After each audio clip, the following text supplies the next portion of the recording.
Halo semuanya, perkenalkan nama saya Via Sarina Utayan, saya dari kelas 11 Otomasi 2. Saya akan mempresentasikan tentang PLC atau Programmable Logic Control. Di sini ada pengertian PLC.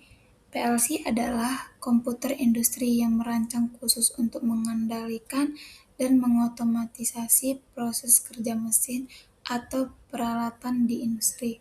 PLC menerima sinyal dari berbagai perangkat, yaitu perangkat masuk yang memproses suatu program, perangkat yang telah dibuat, lalu mengirimkan perintah kepada perangkat keluar, yaitu output. Di sini ada sejarah PLC. PLC pertama kali berkembang pada akhir 1960-an untuk memenuhi kebutuhan industri otomatis yang menginginkan sistem kontrol yang lebih fleksibel dibandingkan rangkaian relay konvensional. Sebelumnya, setiap perubahan proses produksi mengharuskan teknisi mengubah susunan kabel relay yang memakan waktu yang lama dan biaya.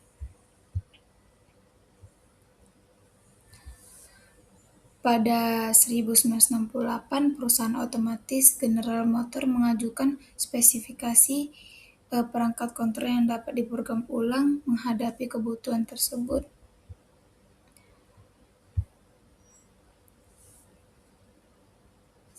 Seiringnya perkembangan teknologi mikroprosesor pada tahun 1970-an dan 1980-an, kemampuan PLC semakin meningkat seperti penambahan fungsi meningkat seperti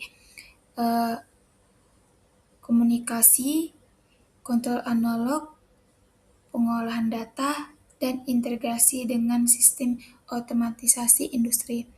Saat ini, PLC digunakan secara luas berbagai sektor industri, manufaktur, pengolahan makanan, pembangkit listrik, pengolahan air, serta industri minyak dan gas.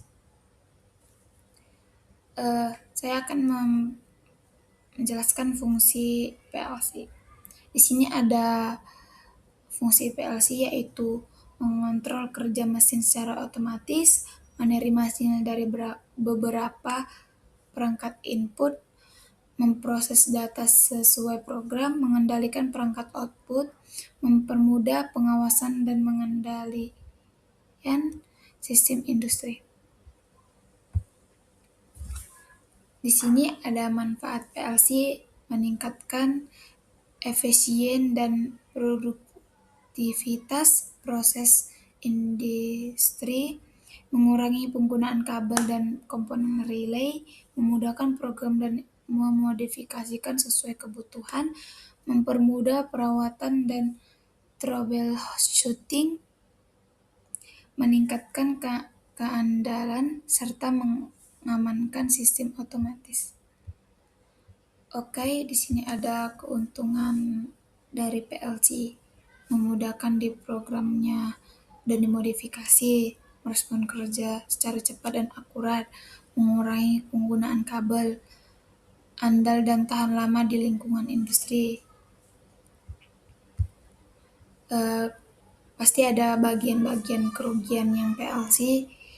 Biasanya itu biaya awal relatif mahal, memerlukan pengetahuan khusus untuk pemrograman, bergantung pada pasokan listrik, kapasitas terbatas pada jenis dan spesifikasi PLC yang digunakan.